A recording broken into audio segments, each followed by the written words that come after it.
Welcome back to my YouTube channel. ನಾನು ನಿಮ್ಮ ಸುಷ್ಮಾ ಮಾತಾಡ್ತಾ ಇರೋದು. ಇವತ್ತಿನ ಟಾಪಿಕ್ ಬಂದು ನಿಮ್ಮ ಪರ್ಸನ್ಸ್ ಕರೆಂಟ್ ಎನರ್ಜೀಸ್, ಅವರ ಥಾಟ್ಸ್, ಅವರ ಫೀಲಿಂಗ್ಸ್ ಏನಾಗಿದೆ ಅಂತ ಅಂದ್ಬಿಟ್ಟು ನೋಡೋಣ.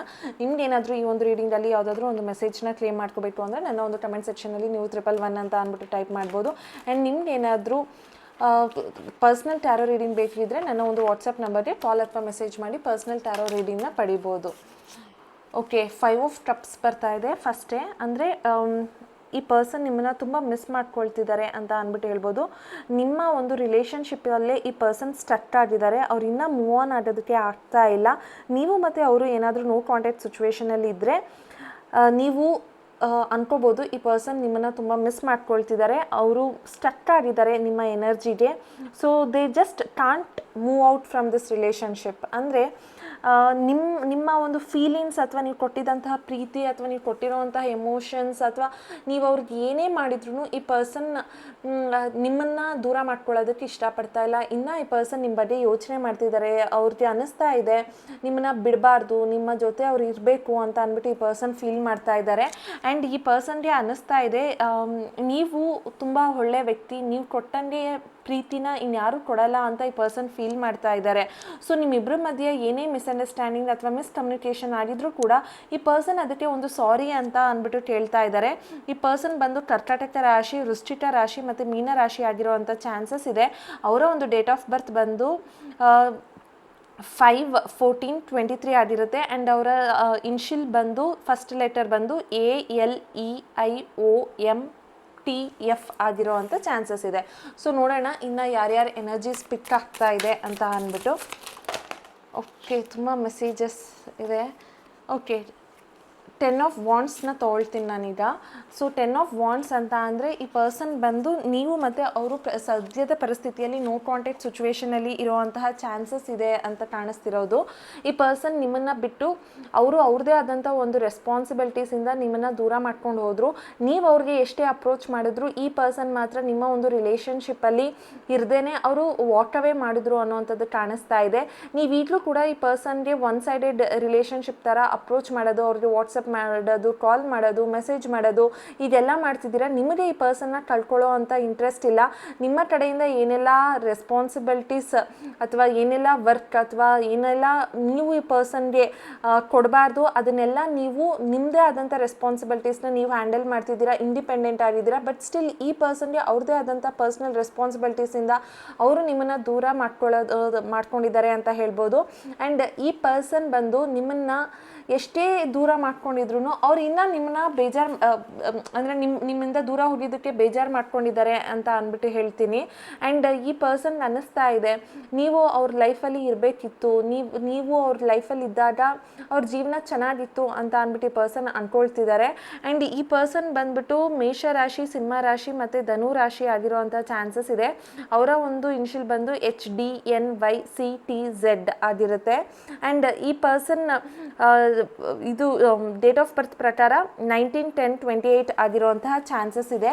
ಈ ಪರ್ಸನ್ ನಿಮ್ಮನ್ನು ನೋ ಕಾಂಟ್ಯಾಕ್ಟ್ ಸಿಚುವೇಶನ್ ಮಾಡಿ ನಿಮ್ಮಿಂದ ದೂರ ಹೋಗಿದ್ರೆ ಅವ್ರದ್ದೇ ಆದಂಥ ಒಂದು ರೆಸ್ಪಾನ್ಸಿಬಿಲಿಟೀಸಿಂದ ಈ ಪರ್ಸನ್ ರಿಗ್ರೆಟ್ ಮಾಡ್ತಿದ್ದಾರೆ, ಬೇಜಾರು ಮಾಡ್ಕೊಳ್ತಿದ್ದಾರೆ, ಅವ್ರಿಗೊಂದು ಪಶ್ಚಾತ್ತಾಪ ಆಗ್ತಿದೆ. ಅವರು ನಿಮ್ಮ ಒಂದು ರಿಲೇಷನ್ಶಿಪ್ಪಿಂದ ಅವರು ಮೂವ್ ಆನ್ ಆಗಿದ್ರು ನಿಮ್ಮ ಬಗ್ಗೆ ಅವರು ಯೋಚನೆ ಮಾಡ್ತಾ ಇರೋದು ಏನೂ ಕಮ್ಮಿ ಮಾಡಿಲ್ಲ ಅಂತ ಅಂದ್ಬಿಟ್ಟು ಹೇಳ್ತೀನಿ.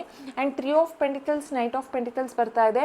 ಅವ್ರಿಗೆ ಪ್ರಸ್ತುತ ಸಂದರ್ಭದಲ್ಲಿ ಅವರು ನಿಮ್ಮ ಹತ್ರ ಬರದೇ ಇರೋಂಗಾಗಿದೆ. Because of third party situation ಕೂಡ ಇರ್ಬೋದು ಈ ಒಂದು ರಿಲೇಷನ್ಶಿಪ್ಪಲ್ಲಿ. ಬಿಕಾಸ್ ನೀವು ಇಲ್ಲಿ ನೋಡ್ಬೋದು 3 ವ್ಯಕ್ತಿ ಇದ್ದಾರೆ. ಸೊ ನೀವು ಥರ್ಡ್ ಪಾರ್ಟಿ ಸಿಚುವೇಷನಲ್ಲಿ ನಿಮ್ಮ ಒಂದು ರಿಲೇಷನ್ಶಿಪ್ ಇರೋದ್ರಿಂದ ಈ ಪರ್ಸನ್ನು ಅಲ್ಲಿಂದ ಮೂವ್ ಆನ್ ಆಗೋದಕ್ಕೂ ಆಗ್ತಿಲ್ಲ ಅಥವಾ ನಿಮ್ಮ ಹತ್ರ ಬರೋದಕ್ಕೂ ಆಗ್ತಿಲ್ಲ. ಸೊ ಈ ಪರ್ಸನ್ ಒಂಥರ ಸೈಲೆಂಟ್ ಆಗಿಬಿಟ್ಟಿದ್ದಾರೆ. ಅವ್ರಿಗೆ ಅನ್ನಿಸ್ತಾ ಇದೆ ಶುಡ್ ಐ ಸ್ಟೇ ಅಥವಾ ಶುಡ್ ಐ ಮೂವ್ ಅನ್ನೋ ಒಂದು ಫೀಲಿಂಗಲ್ಲಿ ಆ ಪರ್ಸನ್ ಇದ್ದಾರೆ.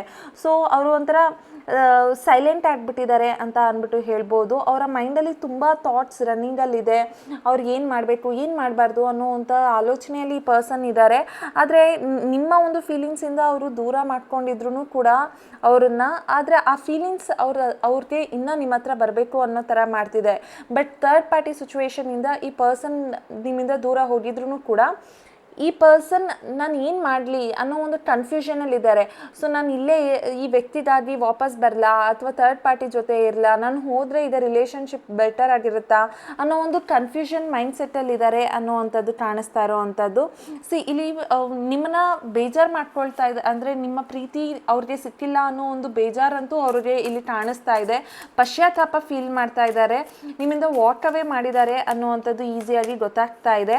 ಆ್ಯಂಡ್ ಆ ಪರ್ಸನ್ ನಿಮ್ಮನ್ನೇ ಮ್ಯಾನಿಫೆಸ್ಟ್ ಮಾಡ್ತಾ ಇದ್ದಾರೆ. ಅಂದರೆ ನಿಮಗೆ ಐಡಿಯಾ ಇಲ್ಲ ಆ ಪರ್ಸನ್ ಎಷ್ಟು ನಿಮ್ಮ ಒಂದು ಅಟೆನ್ಷನ್ ಬೇಕು ಅಂತ ಅಂದ್ಬಿಟ್ಟು ಅವರು ಫೀಲ್ ಮಾಡ್ತಿದ್ದಾರೆ. ಅಂದರೆ ಅವರು ಮ್ಯಾನಿಫೆಸ್ಟ್ ಮಾಡ್ತಿದ್ದಾರೆ. ನೀವು ಏನಾದರೂ ಈ ಪರ್ಸನ್ಗೋಸ್ಕರ ಏನಾದರೂ ಮ್ಯಾನಿಫೆಸ್ಟೇಷನ್ ಮಾಡ್ತಿದ್ರೆ ಅಥವಾ ಏನಾದರೂ ರೋಸ್ ಕ್ವಾರ್ಟ್ಸ್ ಅಥವಾ ಕ್ರಿಸ್ಟಲ್ಸ್ನ ವೇರ್ ಮಾಡ್ತಾ ಇದ್ರೆ ನಿಮ್ಮ ಒಂದು ಮ್ಯಾನಿಫೆಸ್ಟೇಷನ್ ವರ್ಕ್ ಆಗುತ್ತೆ, ಅದರಲ್ಲಿ ಸಕ್ಸಸ್ ಅಂತ ಇದೆ. ಬಿಕಾಸ್ ದ ಮೆಜಿಷಿಯನ್ ಕಾರ್ಡ್ ಬಂದಿರೋದ್ರಿಂದ ನೀವು ಏನೇ ಒಂದು ಪಾಸಿಟಿವ್ ಆಗಿ ಈ ಪರ್ಸನ್ ಬಗ್ಗೆ ಏನೇ ಒಂದು ಪೂಜೆ ಪುನಸ್ಕಾರ ಅಥವಾ ಯಾವುದೇ ಒಂದು ರಿಚುವಲ್ಸ್ನ ಮಾಡ್ತಿದ್ರು ಕೂಡ ಅದೆಲ್ಲನೂ ವರ್ಕ್ ಆಗುತ್ತೆ. ಬಿಕಾಸ್ ಈ ಪರ್ಸನ್ನು ಕೂಡ ನಿಮ್ಮ ಕಡೆ ಅಷ್ಟೇ ಅಟ್ರಾಕ್ಷನ್ ಇರೋದ್ರಿಂದ ಆದಷ್ಟು ಬೇಗ ನಿಮ್ಮ ಒಂದು ಪೂಜೆ ಪುನಸ್ಕಾರ ಅಥವಾ ಮ್ಯಾನಿಫೆಸ್ಟೇಷನ್ ಅನ್ನೋದು ವರ್ಕ್ ಆಗುತ್ತೆ. No need to worry. ಈ ಪರ್ಸನ್ಗೆ ನಿಮ್ಮ ಒಂದು ಫೀಲಿಂಗ್ಸ್ ಈಗಲೂ ಇದೆ, ಅದರಿಂದಾಗಿ ಈ ಪರ್ಸನ್ಗೆ ನೀವು ಏನೇ ರಿಚುವಲ್ಸ್ ಮಾಡಿದ್ರೂ ಕೂಡ ಆ ಪರ್ಸನ್ಗೆ ಈಗ ರೀಚ್ ಆಗುತ್ತೆ ಅಂತ ಅಂದ್ಬಿಟ್ಟು ಹೇಳ್ತೀನಿ. ಆ್ಯಂಡ್ ನೋಡೋಣ ಏಂಜಲ್ಸ್ ಕಡೆಯಿಂದ ಏನು ಮೆಸೇಜಸ್ ನಿಮಗೆ ಬರ್ತಾ ಇದೆ ಅಂತ ಅಂದ್ಬಿಟ್ಟು.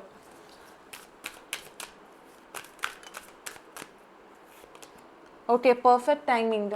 ಓಕೆ, ನೀವೇನಾದರೂ ಈ ಪರ್ಸನ್ಗೋಸ್ಕರ ಏನಾದರೂ ಮ್ಯಾನಿಫೆಸ್ಟೇಷನ್ ಮಾಡ್ತಿದ್ರೆ ಅಥವಾ ನೀವೇನಾದರೂ ರಿಚುವಲ್ಸ್ನ ಮಾಡ್ತಾ ಇದ್ದರೆ ಇದು ಪರ್ಫೆಕ್ಟ್ ಟೈಮ್, ಅದು ವರ್ಕ್ ಆಗುತ್ತೆ. ನಿಮ್ಮ ಪರ್ಸನ್ ನಿಮ್ಮ ಲೈಫ್ಗೆ ವಾಪಸ್ ಬರ್ತಾರೆ, ಅದರಲ್ಲಿ ಸಕ್ಸಸ್ ಇದೆ. ನೀವೇನಾದರೂ ಈ ಪರ್ಸನ್ಗೆ ಅಪ್ರೋಚ್ ಮಾಡಬೇಕು ಅಥವಾ ಕಾಂಟ್ಯಾಕ್ಟ್ ಮಾಡಬೇಕು, ಇಷ್ಟು ದಿನ ಏನಾದರೂ ನೋ ಕಾಂಟ್ಯಾಕ್ಟ್ ಸಿಚುವೇಷನಲ್ಲಿದ್ದು ನಾನು ಮಾತಾಡೋದು ತಪ್ಪೇನೋ, ಈ ಪರ್ಸನ್ ನನ್ನಿಂದ ಆಲ್ರೆಡಿ ಬಿಟ್ಟು ಹೋಗ್ಬಿಟ್ಟಿದ್ದಾರೆ, ನಾನು ಇವ್ರನ್ನ ಕಾಂಟ್ಯಾಕ್ಟ್ ಮಾಡಿದರೆ ಇವ್ರು ಏನಾದರೂ ಅನ್ಕೋಬೋದು ಅಂತ ಅಂದ್ಬಿಟ್ಟು ನೀವು ಸೈಲೆಂಟ್ ಆಗಿದ್ದರೆ ನೀವೇನು ಸೈಲೆಂಟ್ ಆಗೋ ಅವಶ್ಯಕತೆ ಇಲ್ಲ. ಬಿಕಾಸ್ ಈ ಪರ್ಸನ್ಗೆ ನೀವು ಮತ್ತೆ ರೀಚ್ ಮಾಡ್ಬೋದು, ಅವ್ರನ್ನ ಕಾಂಟ್ಯಾಕ್ಟ್ ಮಾಡ್ಬೋದು. ಬಿಕಾಸ್ ಇದು ಪರ್ಫೆಕ್ಟ್ ಟೈಮ್ ಅಂತ ಅಂದ್ಬಿಟ್ಟು ಏಂಜಲ್ಸ್ ಹೇಳ್ತಾ ಇದ್ದಾರೆ.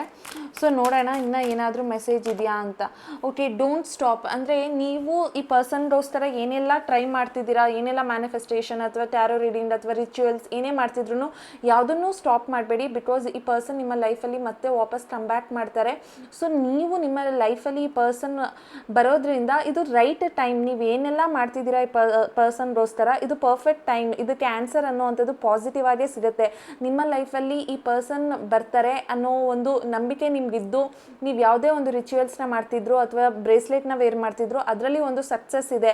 ಸೊ ನಿಮ್ಮ ಪ್ರಯತ್ನನ ನೀವು ಬಿಡಬೇಡಿ. ನಿಮ್ಮ ಪ್ರಯತ್ನ ಯಾವಾಗಲೂ ಇರಲಿ. ನಿಮ್ಮ ಎಫರ್ಟ್ಸ್ ಅಥವಾ ನಿಮ್ಮ ಹಾರ್ಡ್ ವರ್ಕ್ ಈ ಒಂದು ರಿಲೇಷನ್ಶಿಪ್ಪಲ್ಲಿ ನೀವು ಆಗ್ತಾ ಹೋಗ್ತಿದ್ರೆ ನಿಮಗೆ ಏನು ಸಿಗಬೇಕೋ ಅದು ಪರ್ಫೆಕ್ಟಾಗಿ ಇರೋ ಒಂದು ಟೈಮಲ್ಲೂ ಸಿಗುತ್ತೆ. ಆ್ಯಂಡ್ ನೀವು ಅದನ್ನು ಸ್ಟಾಪ್ ಮಾಡೋ ಅವಶ್ಯಕತೆ ಇಲ್ಲ. ಎದುರುಕೊಂಡು ಇದೇನೋ ವರ್ಕ್ ಆಗಲ್ವೇನೋ ಅಂತ ಅಂದ್ಬಿಟ್ಟು ಏನಾದರೂ ನಿಲ್ಲಿಸ್ಬಿಟ್ಟಿದ್ರೆ ಆ ಪರ್ಸನ್ನ ಮಾತಾಡೋದಕ್ಕೆ ಅಥವಾ ಆ ಪರ್ಸನ್ನಿಂದ ಹೊರಗಡೆ ನೀವು ಬರೋದಕ್ಕೆ ಟ್ರೈ ಮಾಡ್ತಿದ್ರೆ ಇದು ನಿಮ್ಗೊಂದು ಗ್ರೀನ್ ಸಿಗ್ನಲ್. ಏಂಜಲ್ಸ್ ಹೇಳ್ತಿದ್ದಾರೆ ಸ್ಟಾಪ್ ಮಾಡಬೇಡಿ. ನಿಮ್ಮ ಫೀಲಿಂಗ್ಸ್ ಏನಿದೆ ಅದು ಹಾಗೇ ಇರಲಿ. ಆ ವ್ಯಕ್ತಿ ಮತ್ತೆ ವಾಪಸ್ ಬರ್ತಾರೆ. ನಿಮ್ಮ ಅಪ್ರೋಚ್ ಅಥವಾ ನಿಮ್ಮ ಹಾರ್ಡ್ ವರ್ಕ್ ಅಥವಾ ನಿಮ್ಮ ಎಫರ್ಟ್ಸ್ ಏನಿದೆ ಅದು ಇದೇ ಥರ ಇರಲಿ. ಈ ಪರ್ಸನ್ ಮತ್ತೆ ನಿಮ್ಮ ಲೈಫ್ಗೆ ಕಮ್ ಬ್ಯಾಕ್ ಮಾಡ್ತಾರೆ ಅಂತ ಅಂದ್ಬಿಟ್ಟು ಯೂನಿವರ್ಸ್ ಹೇಳ್ತಾ ಇರೋ ಅಂಥದ್ದು. And peaceful resolution. Okay, so final card ಬಂದು ಪೀಸ್ಫುಲ್ ರೆಸಲ್ಯೂಷನ್ ಅಂತ ಅಂದರೆ ನಿಮ್ಮೆಲ್ಲ ಏನೇ ಪ್ರಾಬ್ಲಮ್ಸ್ ಇದ್ರೂ ಅದೆಲ್ಲ ರಿಸಾಲ್ವ್ ಆಗುತ್ತೆ. ನಿಮ್ಮ ಒಂದು ಪ್ರಾಬ್ಲಮ್ಗೆ ಒಂದು ಸೊಲ್ಯೂಷನ್ ಅನ್ನೋವಂಥದ್ದು ಸಿಗುತ್ತೆ. ನೀವಿಬ್ಬರು ಮತ್ತೆ ನೆಮ್ಮದಿಯಾಗಿ ಒಂದಾಗ್ತೀರಾ. ಸೊ ಯಾರಿಗೆಲ್ಲ ಈ ಒಂದು ರೀಡಿಂಗ್ ನೋಡ್ತಿದ್ದೀರಾ, ನಿಮ್ಮ ವ್ಯಕ್ತಿ ನಿಮ್ಮನ್ನು ಏನಾದರೂ ದೂರ ಮಾಡ್ಕೊಂಡಿದ್ದು ಅಥವಾ ನೀವಿಬ್ಬರು ನೋ ಕಾಂಟ್ಯಾಕ್ಟ್ ಸಿಚುವೇಷನಲ್ಲಿದ್ದರೆ ನೀವು ಮತ್ತು ಆ ಪರ್ಸನ್ ಇಬ್ಬರು ಕೂಡ ಮತ್ತೆ ಒಂದಾಗ್ತೀರಾ. ನಿಮ್ಮ ಇಬ್ಬರ ಮಧ್ಯ ಒಂದು ನೆಮ್ಮದಿಯಾದಂತಹ ಕಮ್ಮಿಂಗ್ ಬ್ಯಾಕ್ ಸಿಚುವೇಷನ್ ಅನ್ನುವಂಥದ್ದಿದೆ. ಸೊ ನಿಮ್ಮ ಒಂದು ರಿಲೇಷನ್ಶಿಪ್ ಮತ್ತೆ ವಾಪಸ್ ಬರ್ತಾ ಇದೆ ಅಥವಾ ನಿಮ್ಮ ಒಂದು ರಿಲೇಷನ್ಶಿಪ್ ಸರಿ ಹೋಗ್ತಾ ಇದೆ ಅಂತ ಅಂದ್ಬಿಟ್ಟು ಹೇಳ್ಬೋದು. ನಿಮ್ಗೇನಾದರೂ ಈ ಒಂದು ರೀಡಿಂಗ್ ಇಷ್ಟ ಆಗಿದ್ರೆ ನನ್ನ ಒಂದು ಕಮೆಂಟ್ ಸೆಕ್ಷನಲ್ಲಿ 111 ಅಂತ ಅಂದ್ಬಿಟ್ಟು ಟೈಪ್ ಮಾಡಿ. Thank you.